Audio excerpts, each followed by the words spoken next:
Call the January 24th, 2024 meeting of the Ogden Town Board to order. Please stand for the Pledge of Allegiance. I pledge allegiance to the flag of the United States of America and to the republic for which it stands, one nation, under God, indivisible, with liberty and justice for all. I'd ask you to remain standing for a moment of silent reflection and prayer for our military servicemen and women serving around the world, as well as for our first responders.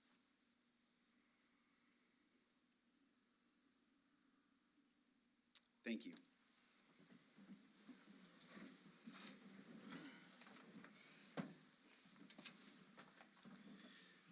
Okay, well, thank you all for being here. Our first order of business today is to hear from the Gates Volunteer Ambulance Service and their annual report. Chief Geffert. Very well. Good to see you. So to get started here, we did end the year off not at 10,000. I was thinking we would crack 10,000 calls. We did not. We ended up at 9,911. I believe is where we stopped. But probably next year we undoubtedly will crack that 10,000 mark. For the town of Ogden, just to go through real quick, we covered 1,394 calls in the town of Ogden. Parma 223, Spencerport, the village 511, Gates 5,871. You'll see a total there of 7,999. It doesn't reflect all the other stuff that we do, for into the hospitals, take transfers out and stuff like that. It's just calls generated through 911. So we billed out a total year to date of 7,500,000. Of that 7 million, we received back 2.7 million. So that just shows you about a 36% return on medical insurance is what we're looking at right now. So yeah, it's kind of crazy. Total credits given and write-offs to Ogden, Parma, and Spencerport people was 81,000. That includes high deductibles, co-payments, and things like that that we returned back to the people. And then for Gates, it was 191,000. Total calls dropped year to date is 391. That means we didn't have an ambulance available to respond to the call. Department of Health requires us, for New York State, requires us to have at least a 93% response rate, and we're at 96%, so we're well above what the state of New York wants us to be at. We covered a total of 41 standbys district-wide, with a total of 127 hours given with no charge. That's all the standbys we did that we didn't recoup any money. So updates that we did last year. We replaced the recliners at Station 1. We did an update to our server at Station 1 as well, which we found out once it was spec'd out, it was actually spec'd out not big enough. So we're actually doing it much bigger this year. But what we're doing now is the server at Station 1 will have a backup at Station 2, and it will then report out to Station 3. So all three locations will have some type of a backup system running at them. We did all the LED lights and all the receptacles at headquarters. We switched all that out. The main generator was rebuilt at headquarters. And the east wing of headquarters on Elm Grove Road, we had to redo all of the insulation into the ceiling itself with all that. So that was a major update for that. For Station 2, we didn't do much. We did the resurfacing of the parking lot and the apron. And then for Station 3, again, the backup server was built out there. Surfacing of the parking lot and the aprons and the training room itself, it gets a lot of use from a lot of groups around Ogden and Spencerport. So we had all the blinds professionally replaced in there. This year, actually within the next few weeks, we're tearing out all the carpeting in the training room, and that'll be replaced as well for all the groups that come in there. And then we did place a brand new projector in there. So if you've ever been in that room, it was old and outdated. If you go in there now, it actually looks pretty modern. All the equipment in there is new, the chairs and everything else for the community to use. And then projects for 2024.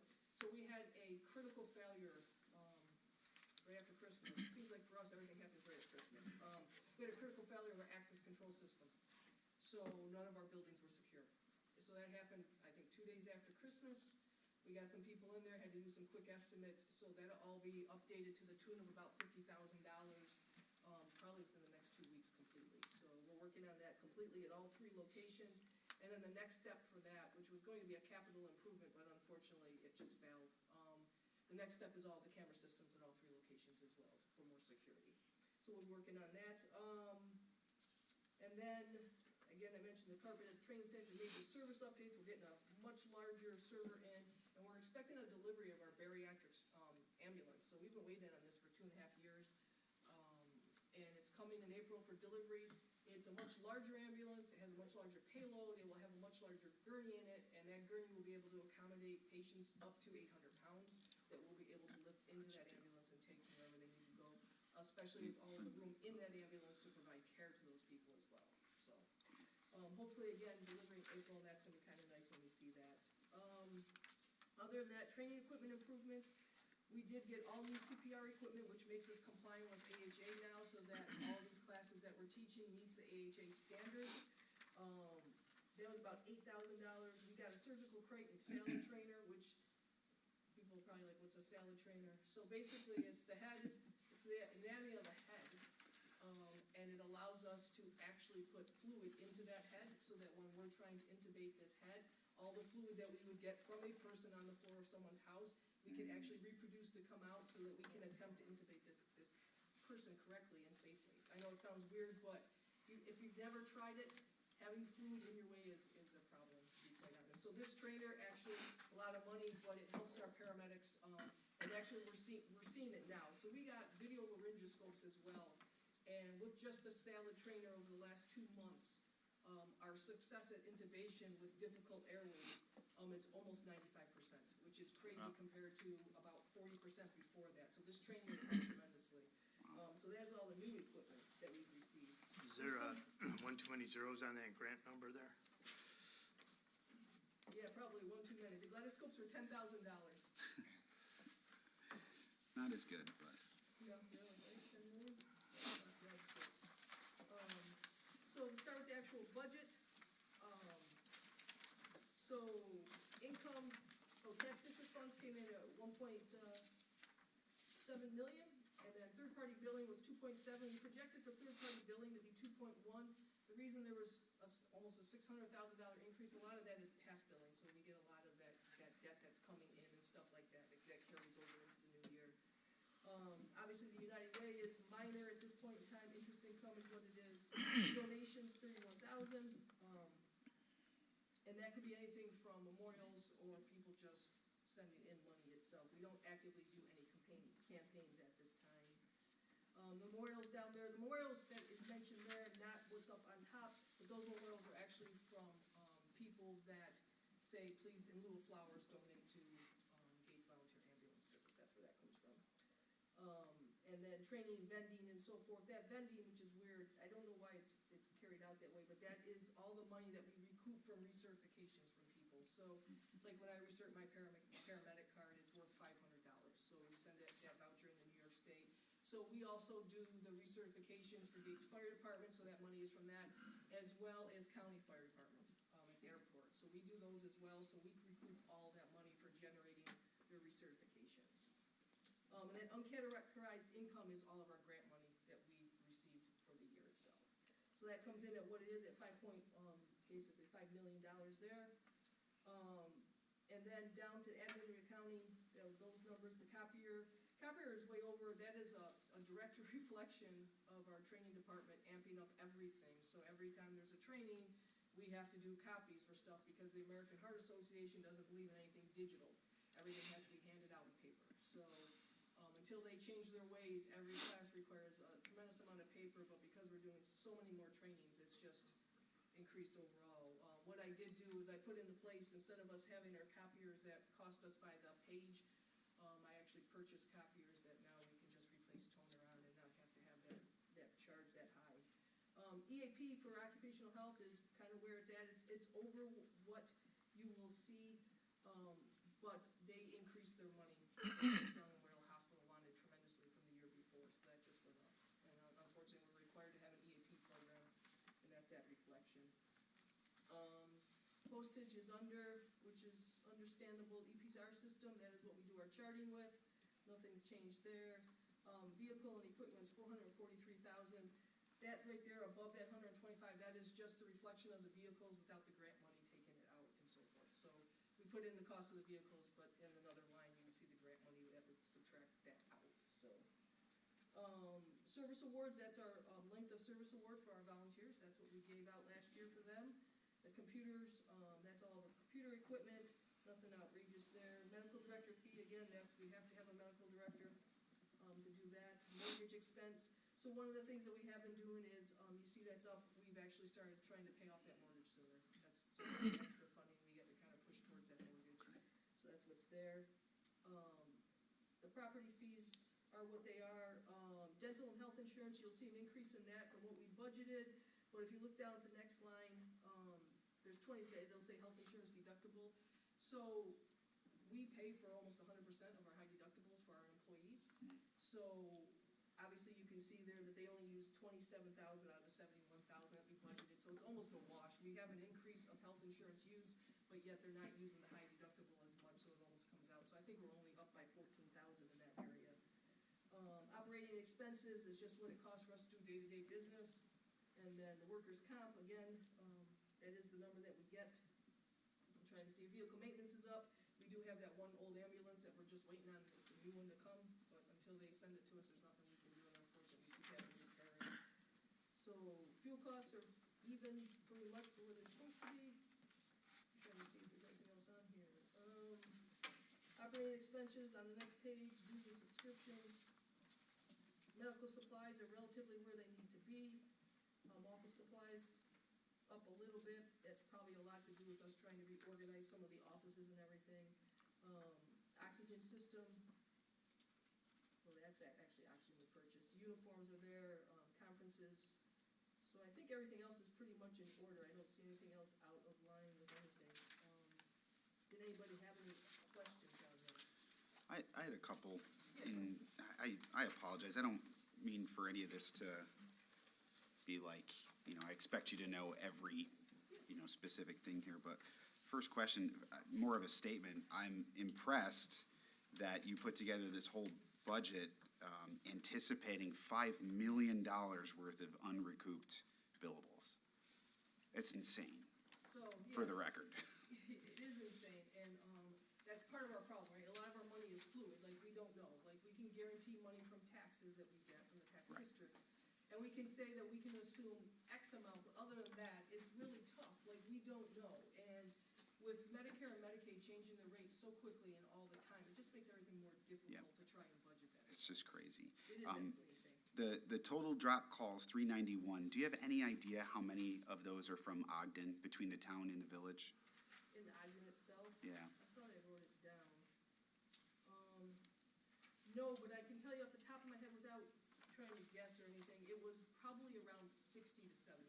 Okay, But of that in the town of Ogden, so we have a very difficult time because of the zip codes differentiating Sure. between, if you know what I'm saying. Yeah. So is it actually the town of Gates sitting in Ogden? I couldn't tell you. Right. That makes it more or difficult. Parma. But yes, correct. Another question that I had, you answered between the mortgage expense and the vehicle equipment expense. So the only other question that I had on payroll, I know when you guys came budget time, we had this big conversation over 5 employees that you weren't able to fill, and then the request for more, and very grateful that we took a second look at that. Noticing that your payroll was slightly higher than budgeted. Correct. So I can't remember what you budgeted for 2024, but would, It's probably close to that 2.5. okay, It's probably close to all right. Still with several unfilled positions? We filled 2 so far. We still have 3 more to go. So Okay, we got 2 filled. But that increase right there, what you're seeing there is a couple things. It's an increase in the amount of time we're putting into training across the board. So people out doing training and stuff, it requires manpower. The second thing that you're seeing there is the overtime that we're paying for people to cover holes in their schedule. So makes sense. that's pretty much it. Okay, thank you. For the copier, what, are you paying per page, per, So like, we pay 8 cents, it's crazy, we pay 8 cents per copy for color and 1 cent per black. That's after we're allowed like 200 a month or something like that. so there's no vendor, like, you don't contract with Toshiba to maintenance We the, contract with Eastern Copier, but Okay. that'll be done in 2.5 years. I've already canceled it. So, I already know who I'm going with, I just have to kind of wait it out, so, okay. yeah, that kind of, I don't wanna get into that. That was not pleasant. But yes, so those copier fees, and again, it's that, all of those copies that we're making, it's crazy, and I'm like, we gotta slow this down somehow, so I went out, like I said, and I got some brother copiers, and you guys are using these, you're using these, and that way,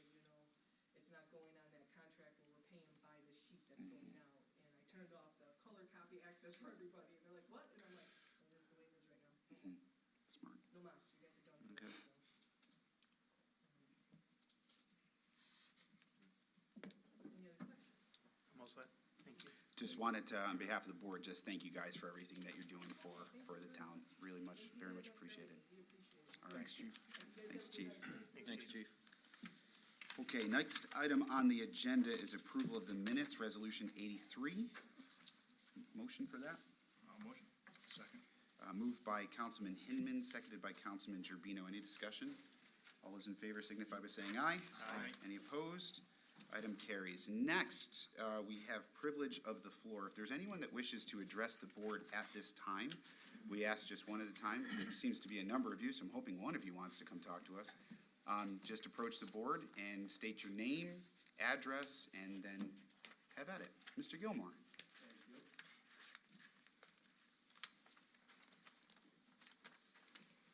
Thank you. Richard Gilmore, 3900 Buffalo Road, Rochester, 14624.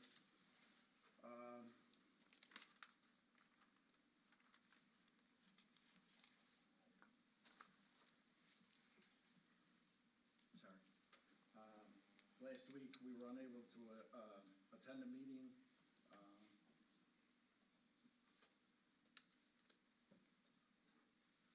So somebody had sent us some information regarding it, and I apologize.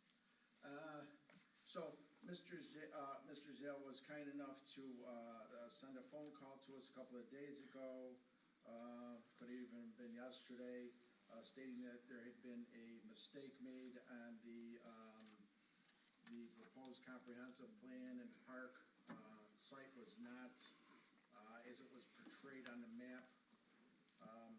We did, my wife, who's here, she did donate 41 acres to the town a number of years ago for open space, or however the town wanted to use that.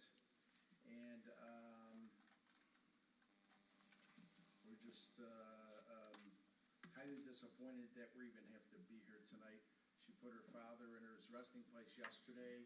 I have a son who was 36 in diapers with brain damage for life since he was born, who doesn't walk and talk, and I don't want to be here. So,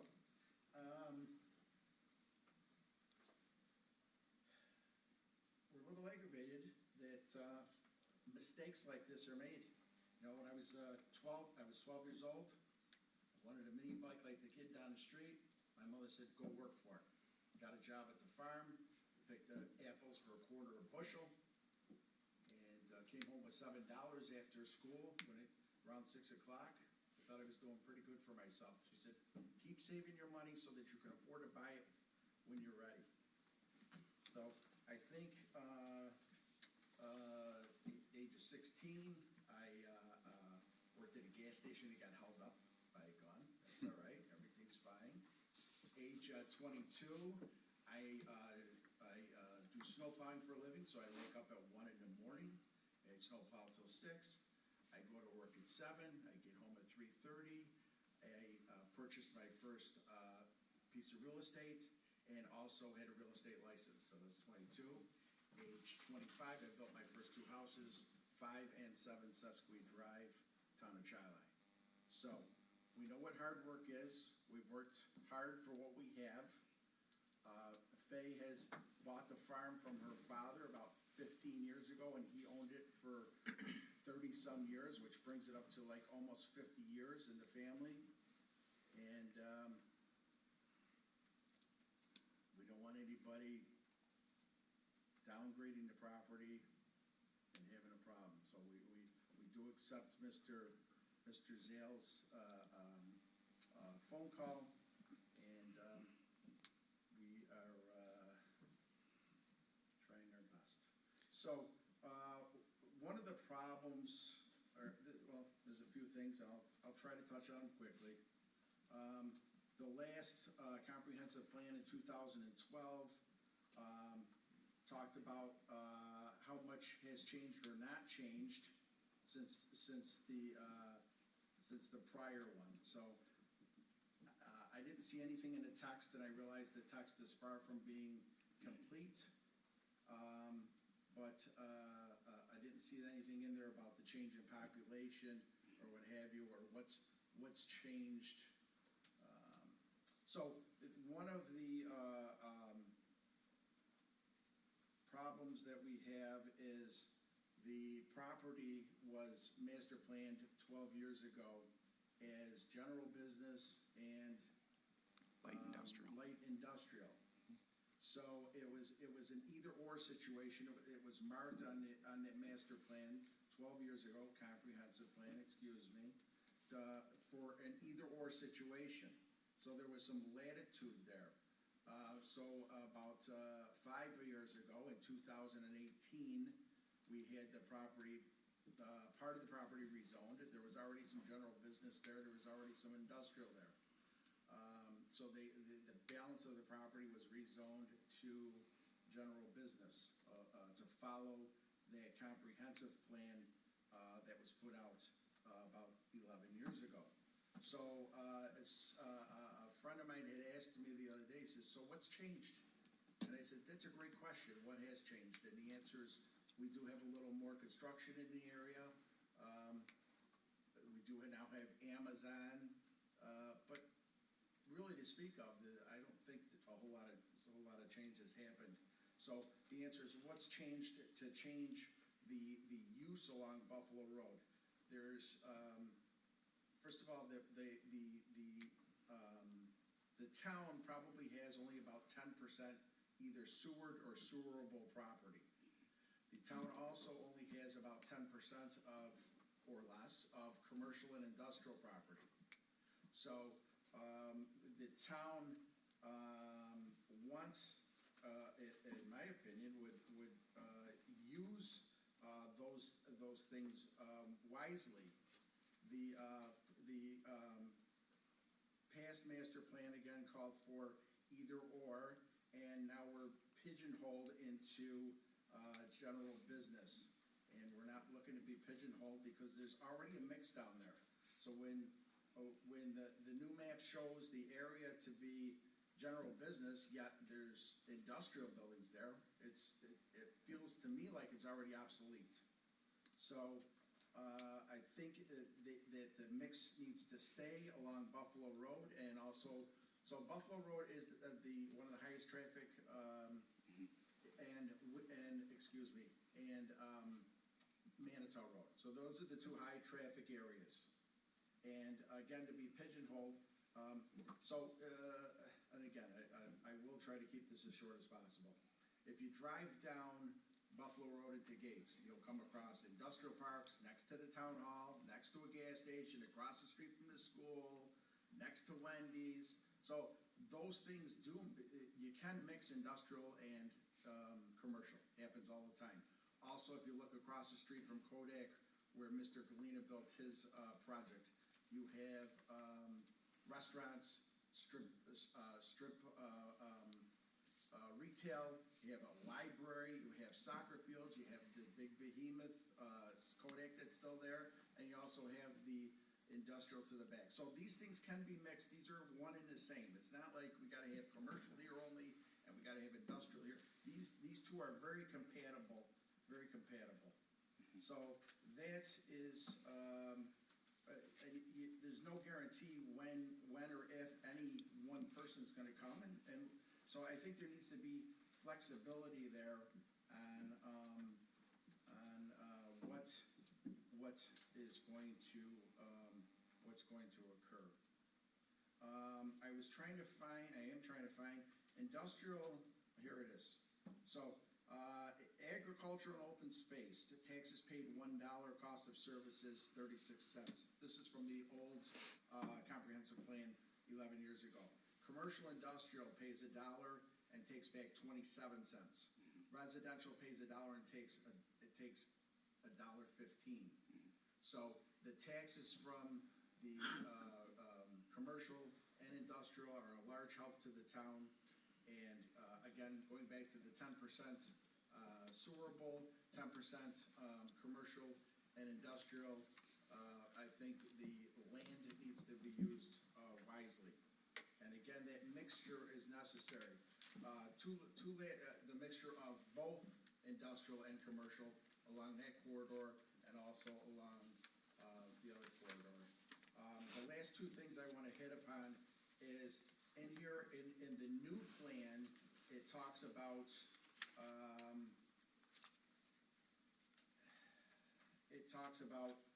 parking. It talks about, in the general business district, it talks about parking in the sides and the back, okay? When's the last time you've seen Wegmans with parking in the sides and the back? When's the last time you've seen AutoZone, Aldi, McDonald's?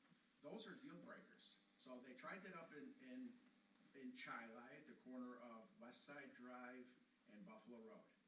That property's been there 15 or 20 years, and it's had 5 owners in 15 or 20 years, because nobody can make any money because it's wrong. They tried that nonsense before, it doesn't work. That's a pie in the sky, it's wonderful, it looks great on paper, it doesn't work, nobody's coming. So, the other thing that we've seen in the past is, towns say, well, we don't want a drive-through. Well, Panera Bread, you got, the coffee shops, the restaurants, the banks, the credit unions. So when you talk about parking sides and back only, and again, it wasn't mentioned here regarding the drive-through. If you talk about those two things, nobody's coming, period, end of story. If you look at your McDonald's, or, I'm not even, I shouldn't say that because I haven't been there in years. So even look at your Tim Hortons or wherever place you may go to, the drive-through is probably 65%, it's probably 2/3. So, those two components are very important, the mixture is very important, the parking on the front, they're not gonna build a Tractor Supply with parking in the rear, it's not gonna happen, they're just gonna move on. And if that's what you want, which I don't think it is, then you put those types of things in there. If you don't, then you remove them and you make sure they're not in there. If you're trying to, bring in tax base, a place for people to work. I could go on and on, it's a place for people to work. I have over the years employed so many people in the town of Ogden, excavators, tree removers, architects, realtors, hardware store, Page Appliance, carpenter, drywaller, and these are all guys so it matters that we're able to do things in the town, and people are able to do things in the town because it brings prosperity to the people. And when nothing happens, there is no prosperity.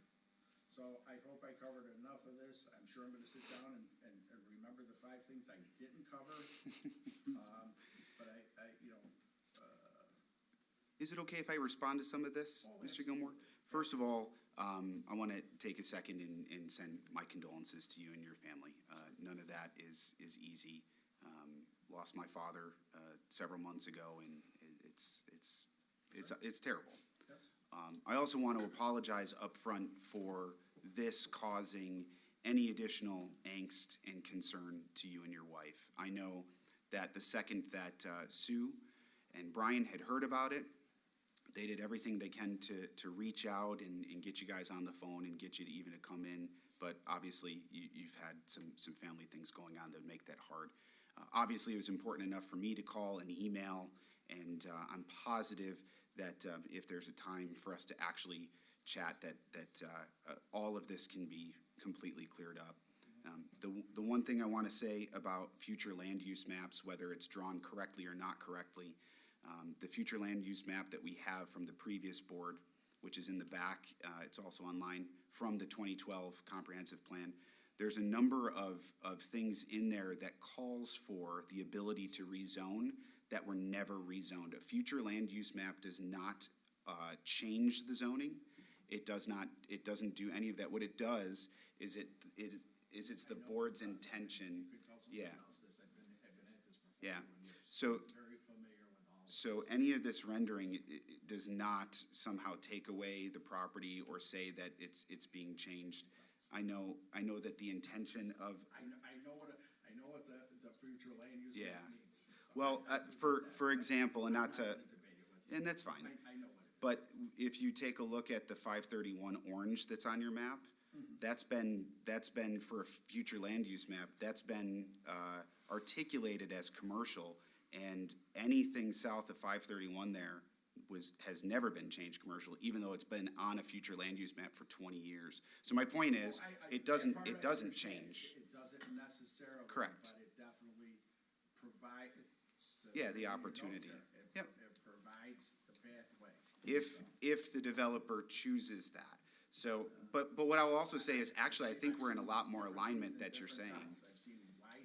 Understood. Over in Greece, they took 1,200, Yeah. 1,200 industrial acres. Yep. Everything north of 104, this was a number of years ago, and blanket rezoned everybody Yeah, out. we're not gonna do Goodbye. that. We're not Goodbye, gonna do that. everybody.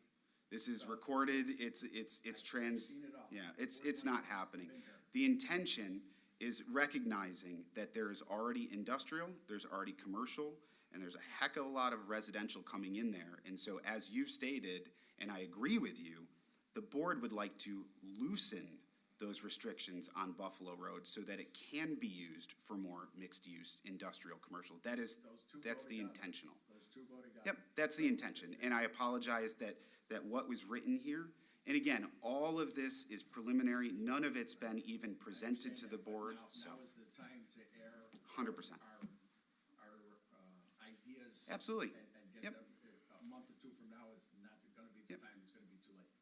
100%. That's why we're here. This was done in error. I actually think, based on what you said and what I know of this board and myself, we're actually a lot more in alignment than I think maybe you thought. Now, Brockton, somebody lives on Brockton Place? Yep. Okay, so, the 40 acres that we had donated to the town a number of years back, now, I built, what's the street, next to it, starts with an A? Alderbrook, okay? I built Alderbrook Trail, the last 4 lots, this is 2008, and I sold Brockton Place to, David Fallow. But to give you an idea of what 40 acres is if you were to take the tree line to the east, the tree line to the west, the tree line to the south, and the tree line to the north, as far as you could see, so Alderbrook and Brockton, and to Roberts Wesleyan, and to the backyards of, Union Street, that's 40 acres. That was 40 acres when I bought it in 2000. So that's It's good size. large. And to let you know, we have been starting to plan for this park, which is only outlined in the green here, as opposed to what you saw here. Again, I'm sorry that this disturbed you, but Again, the parking, the other items that I brought up, Yep. the side and rear parking, that's gonna be a deal breaker, and the no drive-throughs a deal breaker. There's nobody coming, you put those 2 items up and there's nobody coming, so it's a big deal. I really do appreciate I appreciate that. everybody listening to me. Thank you. And having me here tonight, and thank you very much. Thank you very much, sir. Thank you. Appreciate it.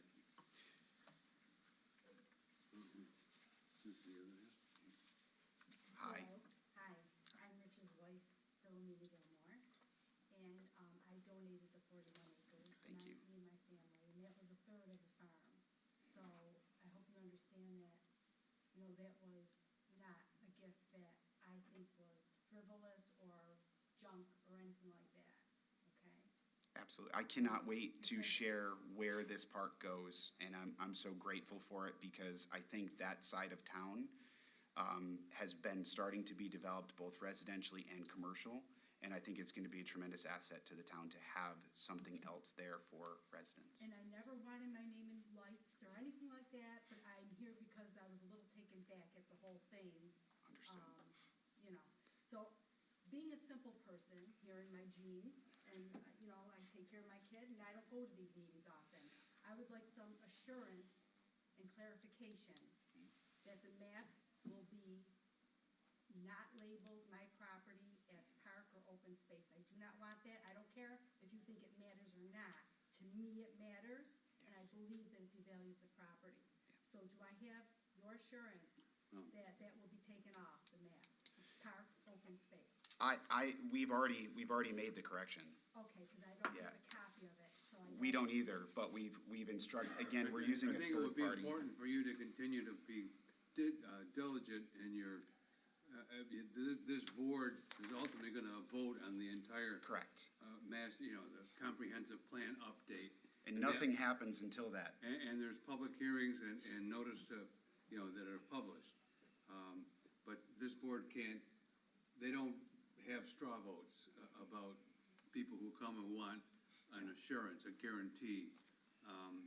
There's no guarantees in life, but you've heard what you've heard this evening, that the error that was made in error, and that the board has every intention of trying to have that area developed in accordance with what the master plan committee believes is the best use for that property for the future. And Sue printed out some emails that she had corresponding with you saying the same. So you have reassurance from the building department, you have reassurances from this board. And again, I want to be very clear, I apologize. I'm sorry that happened, that this firm, who is a great firm, made a very honest mistake that we will correct. And I appreciate you giving us the ability to do that. Thank you. You're welcome. Anybody else that would like to address the board at this time? Hi. My name is Angela Gitzes-Hetelakides, and I'm here for a similar type of situation going on for 44 Whittier Road that butts up to their property in the back, and that is also labeled as a park and has always been residential. I also want to go on record saying that I was kind of taken aback. This is something that my father has left behind just in the last few months also for us, and I just want to be assured that that is going to continue, you know, and stay the way that it is and the way that it has been for the last nearly 40 years, possibly more, since he's had it and paid taxes on it along with family members. And you know,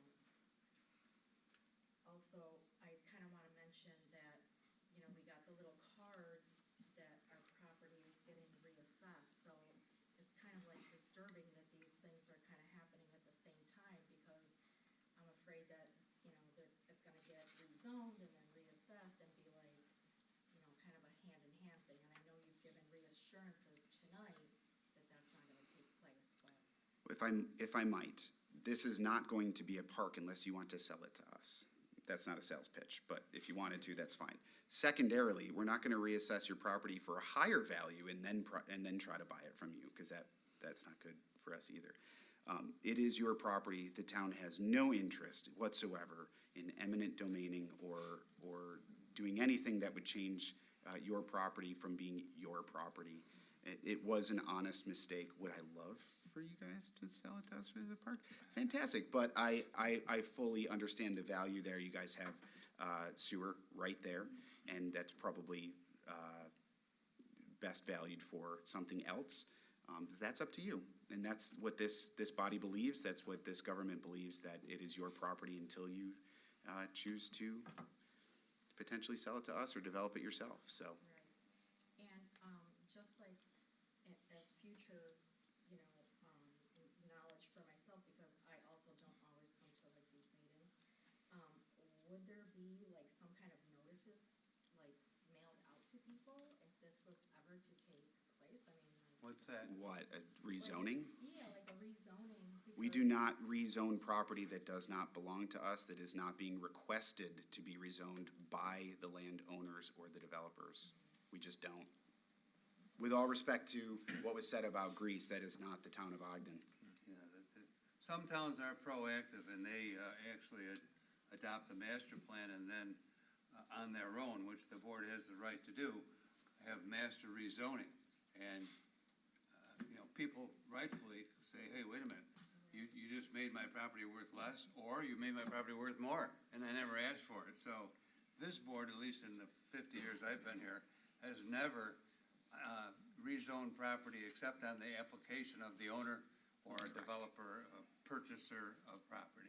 And even at that, you have two members of this board that used to be on the zoning board of appeals, and at no time were we ever in favor of spot zoning or doing anything like that, so, I think you're pretty safe. Maybe one other add here is that, you know, when these properties come up for sale or anything like that, again, the government itself does not intervene to tell you what it should be or what it ends up being, similar to what Mr. Shum had said. And, you know, I definitely want to go out of my way to say that we are not in the business of trying to take somebody's property to rezone it for our purposes. And actually, we'll even use this, the previous property as an example. This gift of the 40-plus acres to the town, I believe in part of that, there was a rezoning that was done to the property owners to make it light industrial or whatever it currently is. I believe it's light industrial. So the town is pretty, especially when let me say it this way. The future land use map designates a certain section of the town, and the board kind of says, that's an area where we feel it would be okay if someone who owns the property would like to rezone it. And so for an example, and I'm sorry this is so small, you see how much green there is here? Even though this is not an adopted future land use map, it was an attempt by this company to draft something that loosely resembles what the steering committee wishes, not even the town board, because the town board hasn't necessarily seen this yet. The intention of this would be to say that the current steering committee believes that this green should stay green. And anything in a different color is to suggest that we see that that could be an area, should somebody approach us and say, we would like a rezoning, where we would say, that seems like an area that makes sense. It is definitely not an automatic rezoning. This board is the only board that can rezone that way. Not the planning board, not the zoning board of appeals. So, and those notices have to go out. They have to be publicized in the papers and everything else. So there is zero hidden from this board. Yeah, that was a little concerning. I was like, whoa, Yes. how did I miss all that? You went to, or you heard about something that happened at an open forum public hearing trying to receive feedback. No decisions have been made on this whatsoever. So also, as I was like trying to do my research online, there isn't anything updated since the 2012 comprehensive plan on there, is there? That's what we're trying to do. But there is a specific website that has this information and should have the updated information. We just were on the phone with them, and trust me, we explained to them that this has caused some issues that we're not super thrilled with. But yeah. Okay. So, where can I find that website? Okay. And I would just want to say, for anybody else that's here, for the people that have spoken, my office is always open. The building department is always open. You can always come and we can sit down and show you everything. And we are very accepting of people come. Mr. Gilmore has been in my office and we've had a conversation about the park. So anytime, please. Thank you. Thank you very much. Thanks. Is there anyone else that wishes to address the board at this time? Okay, seeing none, I will close the public hearing. Or privilege of the floor, I should say. Okay, we will move on to reports from town officers. We've got a number of things here. Starting with, we had our comprehensive plan open house on January 17th that we've heard a little bit about today. And we had a follow-up call, as I mentioned earlier, with Andy Martin from the group to discuss our next steps. And for anybody that is here that is wanting to talk about this specific thing, he is going to attend our next meeting and kind of just go through a rough draft review for the first time with this board. And that'll be during a work session as well. This body also needs to pass a resolution declaring lead agency, which is a procedural thing. Basically means that we have the ability to vote on it. And we can do that at that next meeting, the same meeting that he will come and address, or we can do it at the next meeting. It doesn't really matter. I don't like to put the cart before the horse, so we might push it out, but that's what we have planning there. A number of us, including myself, attended Senator Schumer's press conference yesterday. It wasn't yesterday, it was 2 days ago. Was that Monday? Just regarding Gillette Road Bridge, project that we've been working on for a long time, and was very pleased to have Senator Schumer, Congressman Morelli, Executive Bello, Legislator Colby, a number of people, all in support of urging CSX to take some ownership and fix the bridge. Conducted interviews for junior accountant in the finance department. There's two items on the agenda. and an offer made and accepted by an individual for that position. A couple of us attended the ribbon cutting for the Brew School of Music as well as for the Pirate Toy Fund. Excellent organizations, glad that they are here. We also met with MRB about the next steps for our new splash pad that we are working on and planning. Met with a couple different vendors, met with the town attorney to discuss some of those items, and as we progress in that, we'll bring that to the board as well. Also had a conversation, I think still this week, I can't believe it's Wednesday and we've done all this in the last couple of days. Met with representatives from Saharo and had a great conversation about moving forward. And we believe the best way to move forward is to have a one-year lease and then have a conversation about moving forward from there. So you will see that coming in the next meeting. Chief Gray and I, for probably the last year, we have noticed a very disturbing trend among several businesses that are selling vape paraphernalia to underage individuals, specifically high school students, and then on top of that, cannabis, which the town is not allowing at this time. We've gone round and round on how to address it. We're continuing to have conversations, including the building department, the town attorney, and we're going to continue to have that conversation. But noteworthy, there was a safety committee meeting at the school that Chief Gray attended, and he asked a very open-ended question. He said, you know, about how many individuals, because remember, the age is 21 now for tobacco products. How many of your classmates, what percentage of your classmates would you say vape? And they said 40 to 50%. And then the next question was, where do you think they're getting it from? And they said the area gas stations. So we need to, I think, attempt to address that. Very difficult, but please know that that's also coming. Mobile DMV in Greece, they're doing a renovation of the Greece's full-time DMV station. And so on January 30th, January 31st, and February 1st, Town Hall here will be hosting. We will be hosting for those 3 days. Brockport will be hosting another 3 days, and then they're hoping to be back up and running over there. So just so everybody's aware that they should have much more full DMV services for those 3 days. This location's really good, by the way, just to point that out. That is it for me, Councilman Baker. No report. Councilman Gerbino. Nothing to report. Councilman Hinman. I too did attend that open house here, and it was a good time just to meet with some of the citizens that came in. It was good just to, even though we had some issues, but it was just good to meet with them. Also, I neglected to say last meeting, but I did get to go to the last planning board meeting and did get to see in action our newly appointed alternate member. So it already is working well and moving forward. So that's all I have to report. Very good. Councilman Thomas.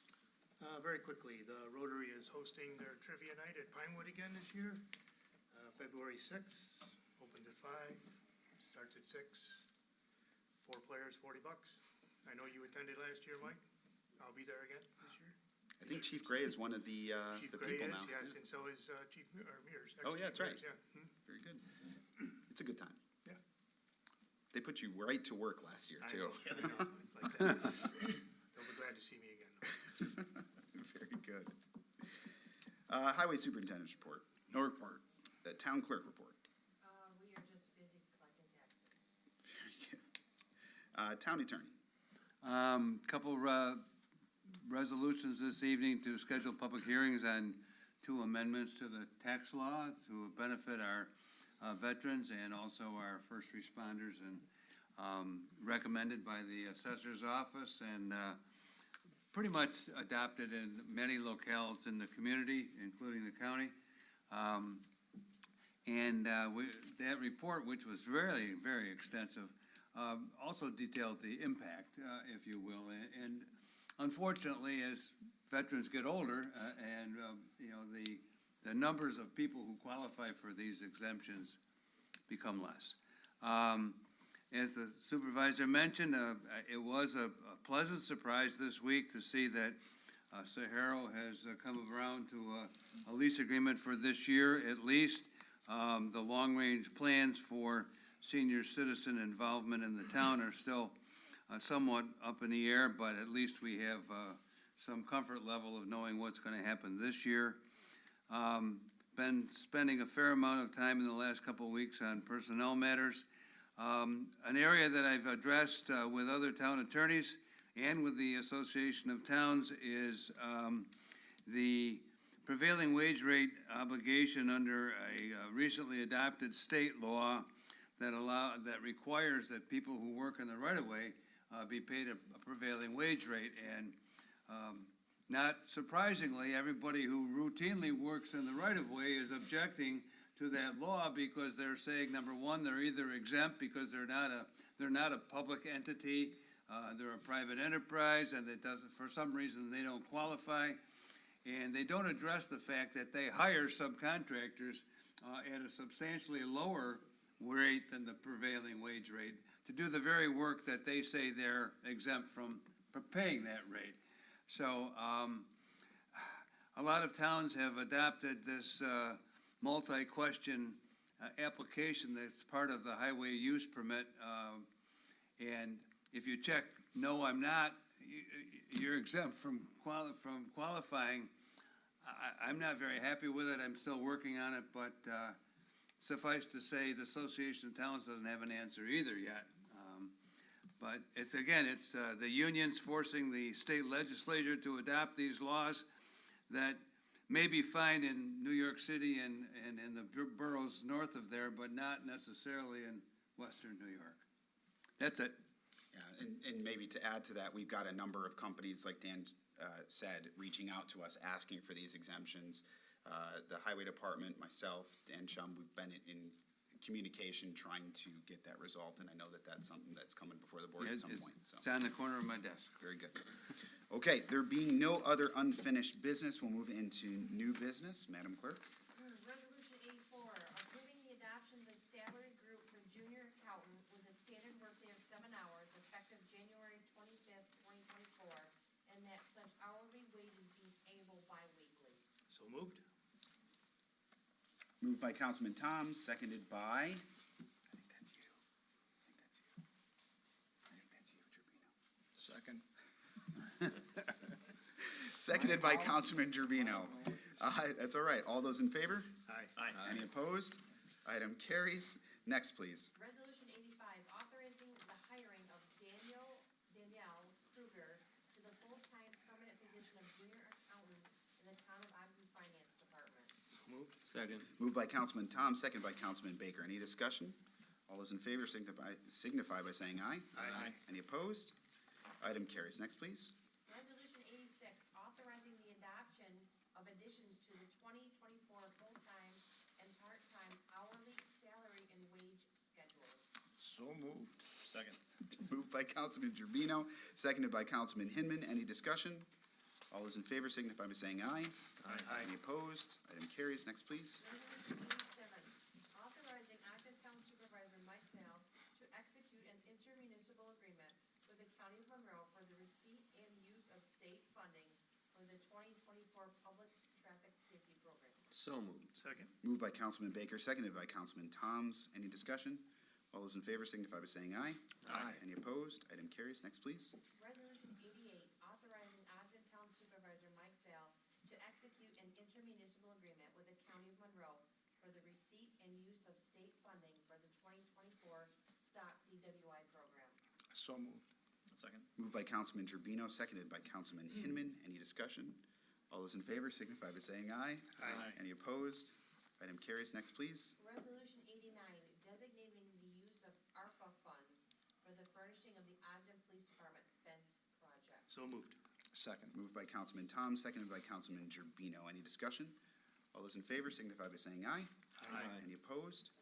Item carries. Next, please. Resolution number 90, declaring support of the Hilton Snow Flyers Club's application to the Canal Corporation for such temporary permit by the Ogden Town Board.